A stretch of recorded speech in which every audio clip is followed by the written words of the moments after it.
Today we're going to troll for some mackerel. There's two really important aspects to trolling, and that's what the skipper does and what's being done on the deck.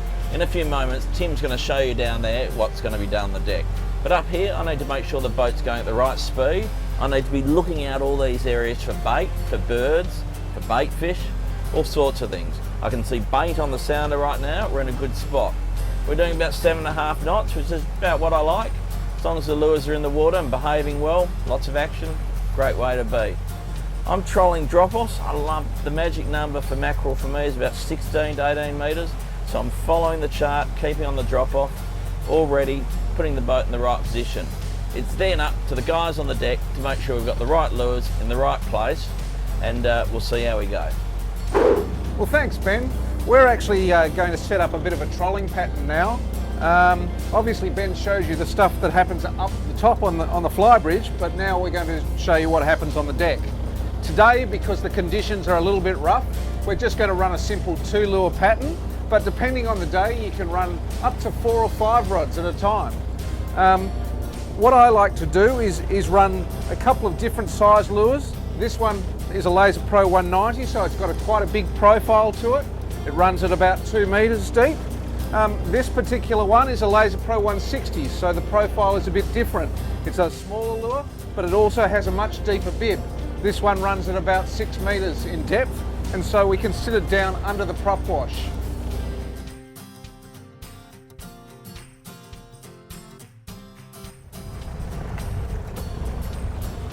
One of the important features of mackerel trolling is the use of a trace. Now we use our Super Snap traces. They're made of great quality Japanese componentry and very important. Obviously mackerel have a lot of teeth and you'll get a lot of bite-offs if you don't use a trace. So this one is a 20-inch, 60-pound trace. It's connected to a wind-on leader, a short wind-on leader, and then a small double. This particular reel has got monofilament on it, but it's equally applicable to braided lines. What we would suggest though is if you're using braided lines that you set the drag a little bit lighter, because with monofilament you get a certain amount of stretch in it which will absorb the shock, whereas with braid there is no stretch, and the shock when the fish hits can be great enough that it will actually tear the hook out again. So now we're ready to clip on our lure. We just pass the clip on through the split ring and clip it on, and we'll put it back out into the pattern. It's very important to stagger the lures because when we do a tight turn, it enables us to turn without the lures tangling up. If they're too close together, they'll tangle and you'll have a real mess. So we've put the lure out about 40 metres. We'll stick it in the rod holder with the ratchet on and get ready to set the next lure. So this one's the deep diver, so we'll set that back shorter in the pattern, say about 30 metres is probably a good rule of thumb. So it gets down under the prop wash and into the nice clean water.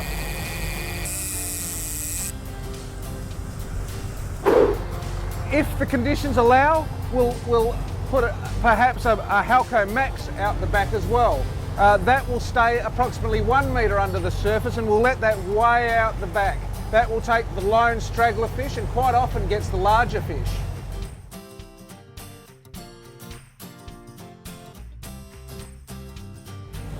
A really good way to see that your lure is running properly is to watch the rod tip. You can see this particular rod tip is bouncing nicely. You can see the vibration through the tip. You can also put your fingers lightly on the side of the rod blank and you'll actually feel the action of the lure.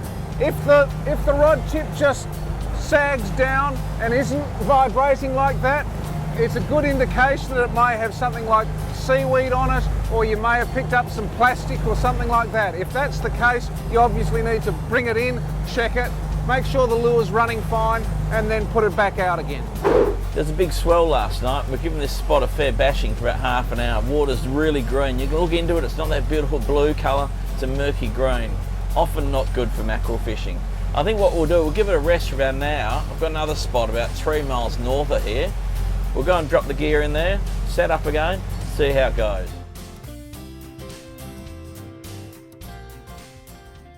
We've just taken a really nice strike on the Laser Pro 160 Crazy Deep.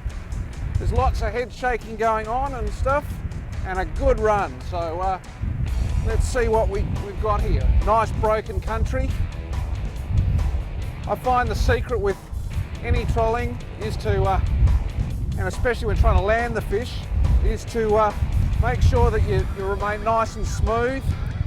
Don't try and horse the fish in, because it will take it more out of you than the fish. So just gentle.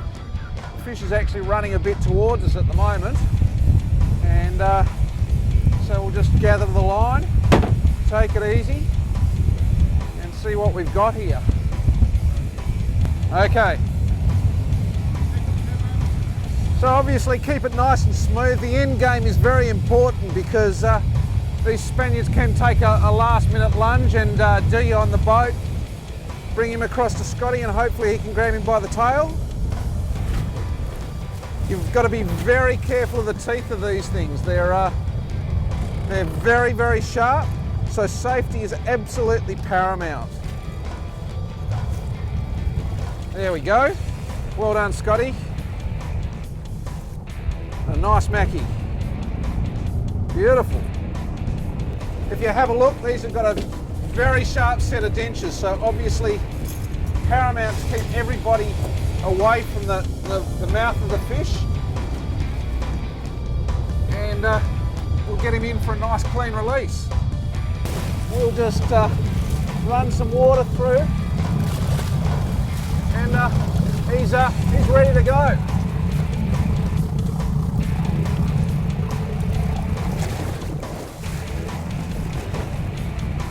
Hopefully you'll catch some more fish if you've followed the tips we've been able to give you today.